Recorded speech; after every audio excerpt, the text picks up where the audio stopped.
Welcome to Read News from CNN.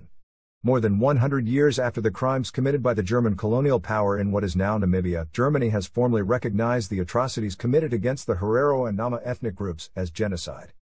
Germany will support Namibia and the descendants of the victims with €1.1 billion, $1.3 billion, for reconstruction and development and ask for forgiveness for the crimes of German colonial rule, German Foreign Minister Heiko Maas said in a statement on Friday. Our goal was and is to find a common path to genuine reconciliation in memory of the victims. This includes naming the events of the German colonial period in what is now Namibia, and in particular the atrocities in the period from 1904 to 1908, without sparing or glossing over them. We will now also officially call these events what they were from today's perspective, a genocide, Maas said. The Namibian government saw the formal acceptance of the atrocities as genocide as a key step in the process of reconciliation and reparation, Namibian Presidential Press Secretary Alfredo Hengari told CNN on Friday. These are very positive developments in light of a very long process that has been accelerated over the past 5 years. People will never forget this genocide, they live with it. And this is an important process in terms of healing those wounds, he said. However, victims' groups have rejected the deal. Bekui Rukoro, the paramount chief of Herero people, former attorney general and member of parliament, told CNN that they were not part of the discussion with the German government. Is this the kind of reparation that we are supposed to be excited about? This is just a public relations. This is a sellout job by the Namibian government. The government has betrayed the cause of my people, he said. Rukoro said that Herero and Nama victim groups expect monetary reparations.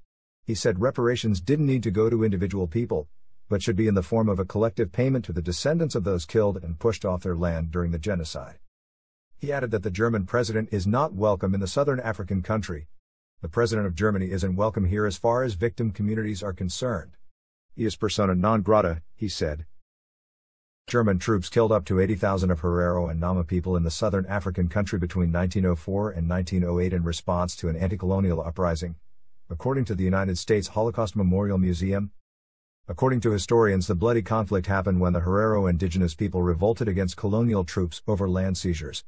Germany, which today gives development aid to Namibia, offered its first formal apology for the conflict in 2004.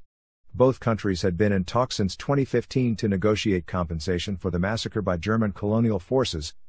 Maas said in his statement that representatives of the Herero and Nama communities were closely involved in the negotiations on the Namibian side. The crimes of German colonial rule have long burdened relations with Namibia. There can be no closing of the book on the past.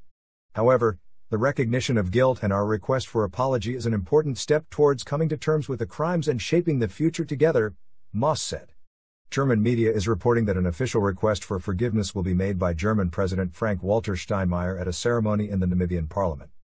A decision on a possible trip by the federal president will be made after the governments have reached a formal agreement and in close consultation with the Namibian side, a spokesperson at the office of the federal president told CNN. The announcement comes a day after French President Emmanuel Macron publicly acknowledged France's overwhelming responsibility in the 1994 genocide in Rwanda and said only the survivors could give the gift of forgiveness. In 1994, around 800,000 mainly ethnic Tutsis were killed by Hutu militias supported by the Rwandan government. France has been accused of failing to prevent the genocide and of supporting the Hutu regime, even after the massacres had started.